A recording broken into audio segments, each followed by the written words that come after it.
Assembly Sarode साहेबांना मी धर्मांतेविरुद्ध लढताना, ज्योतिष थोतांड याच्याविरुद्ध लढताना बघितले. आता ते स्वतःच ज्योतिषी कधी झाले मला माहिती नाही. आणि विशेषतः आमच्या कोल्हापूर जिल्ह्यातल्या प्रकाश आंबेडकर साहेबांचं नाव त्या यादीत तिने घेतले. प्रकाश आंबेडकर साहेब हे विकासासाठी झटणारे एक तडफदार आमदार आहेत.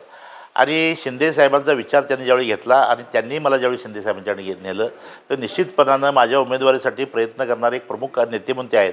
ते दुसऱ्या बाजूला जाणार नाही, माझा ठाम विश्वास आहे. त्यावेळी मुख्यमंत्री कोल्हापुरात आले होते, त्यावेळी विमानतळावरती तुम्हाला बाजूला घेऊन बोलले होते, त्यावेळी नेमकं काय संवाद झाला? कारण त्यानंतर बऱ्याच बातम्या आल्या होत्या. अद्यापही लोकांना प्रतीक्षा आहे की त्या चर्चेत काय झालं? CM साहेबांनी आम्हाला बाजूला घेतलं नव्हतं, CM साहेबांना आम्ही बाजूला घेऊन गेलो होतो. एवढ्यासाठी जो प्रश्न आपण आज विचारायला लागला ती घोषणा कधी होणार?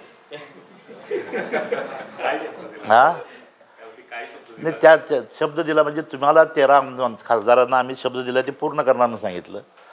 आणि पूर्ण करणार म्हणून सांगितल्यानंतर आम्ही मुंबईला एवढ्यासाठी गेलो की माध्यमातून बातम्या आल्या, साहेबांनी जरी सांगितलं तरी हे काय चाललं हे बघायला आम्ही गेलो होतो. आणि म्हणून त्यांचा शब्द खरा होणार ही आता एक दिवस राहिलेला आहे त्याला.